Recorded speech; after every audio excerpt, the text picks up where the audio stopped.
Meenakshi YouTube channel చూస్తున్న వారందరికీ ధన్యవాదములు. నమస్తే. చాలా వీడియోలు చేసి పెడుతూ ఉన్నాను. మరి నచ్చినట్లయితే లైక్ చేయండి, షేర్ చేయండి, సబ్స్క్రైబ్ చేయండి. చాలామంది జీవితాల్లో బాధ్యతలు ఎక్కువ ఉంటాయి, ఇబ్బంది పెడుతూ ఉంటాయి. కొంతమందికి బాధ్యతలు తీర్చుకోవడానికి కూడా ఈ జన్మ పుడతారు. అవి రాహువు కేతువు నుండి చూడాలి. అంటే రాహువు కేతువుతో ఏదైనా గ్రహాలు కలిసి ఉంటాయి, ఆ గ్రహకారకత్వాలు ఇబ్బంది ఉంటాయి. ఒక జన్మజాతక చక్రంలో కుంభలగ్నం, రవి రాహువులు, చంద్రకేతువులు. చంద్రుడు ఎవరికి కారకుడండి? తల్లికి కారకుడు. అంటే తల్లితో ఈ జన్మలో బంధం అనేది విముక్తి చేసేస్తారు. మరి రవి రాహువులు అంటే తండ్రితో. రవి రాహువులు కలిసి ఉన్న వాళ్ళకి తండ్రితో విముక్తి అనేది ఉండదు. వీళ్ళిద్దరూ అర్థం చేసుకున్నట్టే ఉంటారు, మళ్ళీ ఎగైన్ అర్థం చేసుకోకుండా ఒకళ్ళ మీద ఒకళ్ళు ఇబ్బంది పడుతూ ఉంటారు. అలాగే రవి రాహువులు కలిసి ఉన్న జాతకాల్లో చూడండి, వీళ్ళకి ఈగో ఎక్కువ ఉంటుంది. అదే రవి అంటే లగ్నకారకుడు కాబట్టి తన స్వభావం, రూపు, రేఖలు ఇవన్నీ. కాలపురుష కుండల చక్రానికి రవి ఎవరండి? పంచమాధిపతి. పూర్వపుణ్యం కలిసి రాకపోవడం ఉంటాయి మొత్తం జాతక చక్రానికి. మరి రాహువు, రవి కానీ, కేతువు కానీ, ఇలా చంద్రుడు కానీ కలిసి ఉన్న జాతకాలు ఏంటి? గ్రహణ దోషం. గ్రహణం పట్టినప్పుడు రవికి, చంద్రుడికి ఎట్లాగైతే ఉంటుందో, కొంతమంది సైంటిఫిక్గా మంచిదే అది. గ్రహణం అనేది అది సైంటిఫిక్, ఇది దానికి ఇంకా మంచి జరుగుతుంది అని కొన్ని ఉంటూ ఉంటాయి. కానీ ఇది గ్రహణ దోషం. మరి ఇలా ఉన్న వాళ్ళకి రెమెడీస్ ఉన్నాయా అండి? ఏ గ్రహం అయితే కలిసి ఉంటుందో, రవి ముందు రాహుతో చూద్దాం. చంద్రరాహువులు మనస్సు చాంచల్యం ఎక్కువ ఉంటుంది. ఇట్లా చంద్రరాహువులు కలిసి పుట్టినవారు అది ఏ భావం అయిందో ఆ భావానికి సంబంధించిన ఇబ్బందులన్నీ వాళ్ళకు ఉంటాయి. లగ్నంలోనే ఉంటే చంద్ర రాహువులైతే ఆ వ్యక్తిని చాలా జాగ్రత్తగా చూసుకుంటారు. రవి రాహువులైతే అదే లగ్నం అయితే అది కూడా ఇబ్బంది. కానీ ఏ భావం అయితే అయ్యిందో ఆ భావకారకుడే. ఇప్పుడు ఇక్కడ రవి రాహువులు ఉన్నారు, ఒకవేళ గురుడు చూస్తూ ఉంటే ఆ ఇబ్బంది అనేది తొలగిపోతుంది. కుజరాహువులు రక్త సంబంధీకులతో ఇబ్బందులు అనేది ఉంటుంది.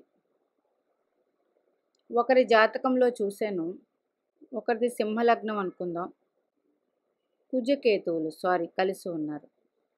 అదే వారి అక్కగారికి కూడా కుజకేతువులే కలిసి ఉన్నారు. అంటే ఇద్దరికి బంధ విమోచన అనేది ఉంది.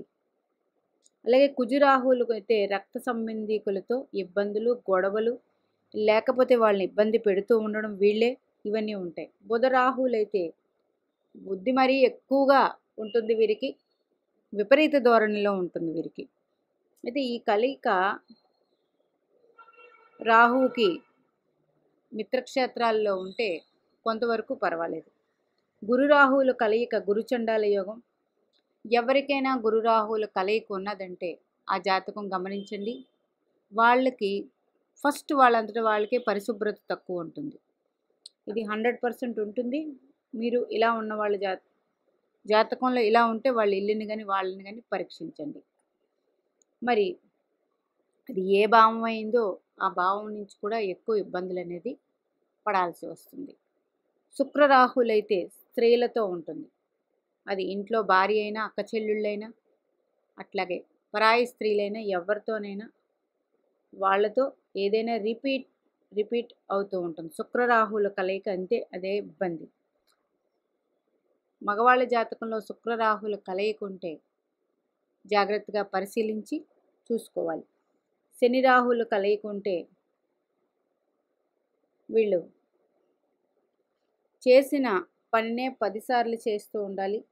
ఏ పనైనా కలిసి రాకపోవడం, ఇట్లాంటివన్నీ ఉంటాయి. అట్లాంటి జాతకాలు కూడా చూశాను. ధనస్థానంలో ఉంటే అసలు ధనానికే ఇబ్బంది వీళ్ళకి.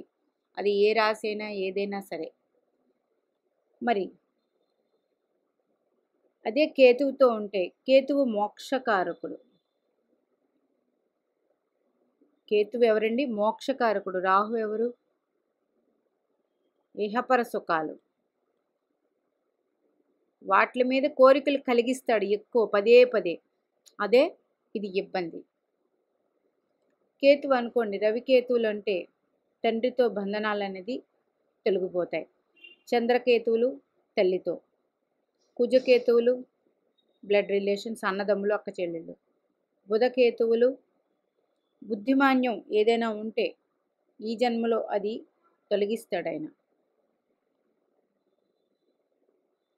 ఇది కూడా ఇబ్బందే, కానీ మనం ఏ రకంగా అయితే బుద్ధిమాన్యంతో పూర్వజన్మలో చేసిన కర్మలు ఉన్నాయి అవి ఈ జన్మలో విడిపించేస్తాడు. గురుకేతువులు మోక్షం.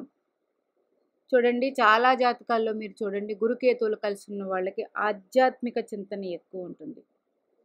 ఇది మీరే చెక్ చేయండి. శుక్రకేతువులు, శుక్రుడు మరి స్త్రీలకు కారకుడు అన్నాం కదా. శుక్రకేతువులు ఉంటే దాంపత్య జీవితానికి ఈ జన్మ నుండి మోక్షం తీర్చేస్తాడు. శని భగవానుడు కర్మ, ఏం కర్మలు చేయాలో అవన్నీ మంచి కర్మలు చేసి ఈ జన్మలో విముక్తి పొంది పంపించేస్తాడు. కాకపోతే రాహుకేతువులు కానీ, రాహువు కేతువు గ్రహాలతో కానీ కలిసి ఉంటే ఆ జాతకం ఎక్కువ స్ట్రగుల్స్ పడాల్సి ఉంటుంది. అట్లాంటి జాతకాలు ఉంటే మీరే గమనించుకోండి. అందుచేత వీళ్ళకి స్ట్రగుల్స్ ఉంటాయి. అది లగ్నం అనుకోండి, వాళ్ళ పర్సనాలిటీ మీదే వాళ్ళకి ఎక్కువ ఇబ్బంది ఉంటుంది. రవి రాహులైతే అది ఏ భావంలో ఉన్నప్పటికీ. లాభభావం అనుకోండి, అన్ని రకాలు లాభం నుంచే చూస్తాం కాబట్టి ఇక్కడ కనెక్షన్ కుదురుతుంది. ద్వితీయం అనుకోండి, ధనానికి, కుటుంబంకి మనం చేయాల్సింది. చతుర్థమైన కుటుంబమే. పంచమం అనుకోండి, పర్వాలేదు. షష్ఠభాగం అనుకోండి, శత్రు రుణ రోగాలు, వాటికి ఇబ్బంది. సప్తమం అనుకోండి, మరి వివాహానికే ఇబ్బంది ఒకవేళ కలిసి ఉంటే. అష్టమం అనుకోండి, సడన్ ఈవెంట్స్, ఆయుష్. భాగ్యం అనుకోండి, భాగ్యానికే అన్ని రకాల భోగభాగ్యాలకి ఇబ్బంది. దశమం అనుకోండి, ఓకే పర్వాలేదు. ఏకాదశం ఇందాకే చెప్పాను. ద్వాదశ భావం, అది కూడా ఇబ్బంది. 3 తృతీయ షష్ఠ అష్టమ వ్యయాల్లో ఇది ఉంటే ఎక్కువ స్ట్రగుల్స్ ఉంటాయి. ఎవరితో కలిసి ఉన్నారో వాళ్ళకి చేసిన మననే మనం రిపీట్గా చేస్తూ ఉండాలి. అది ఇబ్బందులు అనేది ఉంటుంది. మరి దీనికి రెమెడీ ఏంటండి? రెమెడీ అంటే శివ ఆరాధనే. కర్మబంధాలు కేతువుతో కలిసి ఉంటే పర్వాలేదు, రాహుతో కలిసి ఉంటే ఆయన కోరికలు ఎక్కువ కాబట్టి రిపీట్గా ఉంటాయి. కాబట్టి ఏదైనా రోజు శివ ఆరాధన. మీరు జీవితంలో ఏం స్ట్రగుల్ అవుతున్నారో దాని మీద మీరే ఒక పుస్తకం పెట్టుకొని రాసుకొని తప్పించుకోవాలంటే అది ఏ గ్రహం అవుతుందో ఆ గ్రహము ఏ గ్రహం రాహుతో కలిసి ఉన్నారో ఆ గ్రహము యొక్క రోజు గుర్తుపెట్టుకోండి. గురుడితో కలిసి ఉన్నారు, గురువారం.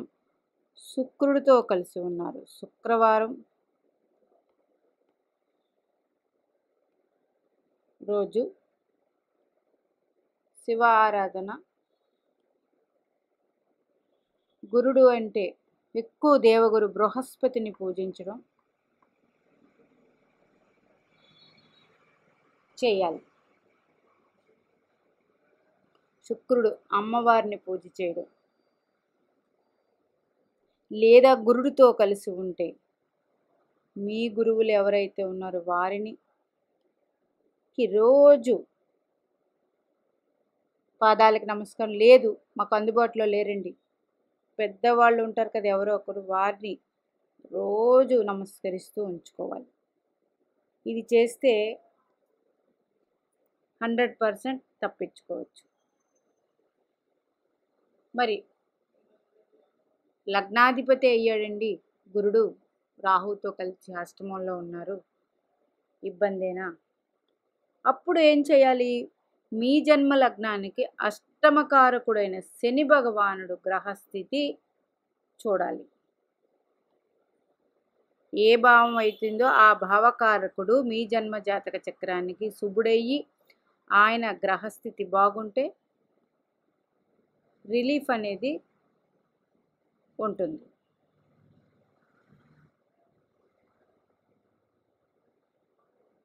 ఇట్లాగా శుక్రుడు అనుకోండి సప్తమం, అంటే శుక్రుడు గ్రహస్థితి బాగోలు, సారీ అష్టమంలో ఉన్నారనుకోండి, అప్పుడు కూడా శని భగవానుడిది. ఏ భావంలో అయితే స్థితి పొందారో ఆ భావకారకుడు చాలా ముఖ్యం, ఆయన్ని బలపరుచుకోవాలి. ఆయన కానీ జాతక చక్రంలో గట్టిగా ఉంటే 100% ఇబ్బంది అనేది ఉండదు. గురువు రాహువు, గురువు శుక్రుడు కలిసి ఉంటే మరి గురువు చూడ్డు కదా, అలాంటప్పుడు గురు ఆరాధనే ఎక్కువ చేసుకోవాలి. ఇట్లా ఉంటే మాత్రం వీరి జీవితం స్ట్రగుల్స్ అనేది ఉంటుంది 100%. రవి రాహులు అంటే గవర్నమెంట్తో కూడా ఇబ్బందులనే ఉంటుంది, గవర్నమెంట్ వారితో కూడా. ఇట్లాంటివన్నీ జాగ్రత్తగా పరిశీలించుకోవాలి. మీ జన్మజాతక చక్రం చాలా వీడియోలో చెప్పుకున్నాను. జన్మజాతకంలో గురు స్థితి చూస్తాం, లగ్నాధిపతి స్థితి చూస్తాం, రవి భగవానుడు ఎలా ఉన్నారో చూస్తాం. నెక్స్ట్ చూసేది రాహుగ్రహం, కేతుగ్రహాన్నే చూడాలి. ఎందుకంటే రాహుగ్రహం మనకి పూర్వజన్మల కర్మలు తీసుకుని వచ్చి మనకి ఏ భావంలో అయితే రాహుగ్రహం ఉంటాడో ఆ భావం నుంచి 100% ఒక ఇబ్బంది అనేది ఉంటుంది. కేతువు ఎక్కడ ఉన్నాడో ఆ భావం నుంచి మనకు విముక్తి కలిగించేస్తాడు. అందుకని రాహుకేతువులు ఇబ్బంది. రాహుకేతువులు లగ్నంలో ఉన్న, రాహు లగ్నంలో ఉన్న, ద్వితీయంలో ఉన్న, పంచమంలో ఉన్న, అష్టమంలో ఉన్న, భాగ్యంలో ఉన్న, మరి ఇది దోషం. ఈ దోషం అనేది సింగిల్గా ఉన్నా ఉంటుంది. అప్పుడు ఏం చెయ్యాలి? రాహుగ్రహానికి ఆరాధన చేయాలి. రాహుగ్రహ ఆరాధన, కేతుగ్రహ ఆరాధన సాయంకాల సమయం. వీళ్ళు ఛాయాగ్రహాలు కాబట్టి సాయంకాలం అంటే పూర్తిగా రాత్రి కాదు, చీకటి పడుతూ ఉండగా ఉన్న సమయంలో వీరికి మనం పూజ చేసి, అంటే నవగ్రహాల దగ్గరికి వెళ్ళి ప్రదక్షిణలు చేసుకొని శివాలయం దర్శనం చేసుకుంటే ఈ బంధం అనేది ఇబ్బంది చూడండి. అందుకే ఆదివారం రోజు సాయంకాలం గుర్తుపెట్టుకోండి. ఇట్లాగ రవి రాహువులు కలిసి ఉన్న వాళ్ళు కూడా ఆదివారం సాయంకాలం 4:30 నుంచి 6 ఈ సమయంలో కంపల్సరీ రాహుగ్రహం దగ్గరికి వెళ్ళి ఒక ధూపం వెలిగించి ఒక పండు పెట్టి, అట్లాగే జంట నాగులు ఉంటే వారికి పాలు పోసి పూజ చేసి రండి. ఏదైనా మీకు అడ్డు వస్తుంది అనేటప్పటికి ఈ గ్రహ ఆరాధన చేస్తే 100% రెమెడీ అయితే కనిపిస్తుంది. చేసి చూడండి. ఇది చేసి చూసినట్లయితే 100% ఉంటుంది. అందుకనే రాహుగ్రహంతో కేతుగ్రహంతో జన్మజాతక చక్రంలో గ్రహాలు ఉన్నాయి అంటే ఆ జాతకం కొంచెం ఇబ్బందులు ఉన్నాయనే అర్థం. ప్రశాంతమైన జీవితం అనేది వీరికి తక్కువ ఉంటుంది. అన్నీ ఉన్నా కొంతమందికి ప్రశాంతత ఉండదు కదా, అదే ఇది. లేదు, రాహువు ముఖ్యంగా లగ్నంలో కానీ 2లో కానీ 5లో కానీ 8లో కానీ 9లో కానీ ఇవన్నీ కూడా ఇబ్బందులే. అప్పుడు కూడా మనశ్శాంతి అనేది తక్కువ ఉంటుంది. ఎందుకంటే ఆ భావానికి సంబంధించినవన్నీ మీరు కర్మలు పూర్తి చేయాలి, పూర్తి చేస్తూ ఉండాలి. ఇలా ఉన్నట్లయితే ఈ రెమెడీస్ చేసుకోవాలి. మరి రెమెడీస్ చేస్తే తగ్గుతున్నాయా లేదా అండి? తగ్గవు కదా. చాలామంది కూడా వేసే క్వశ్చన్స్ ఇవి. అది మనం భక్తిభావం మనం చేసే విధానం పైన ఆధారపడి ఉంటుంది. అందుకే ఈ జన్మలో ఏం చేస్తామో వచ్చే జన్మలోకి మనకి అది వస్తుంది. 100% అది. మీనాక్షిదేవి ఆశీస్సులు మనందరి మీద ఉండాలని కోరుకుంటూ నమస్తే.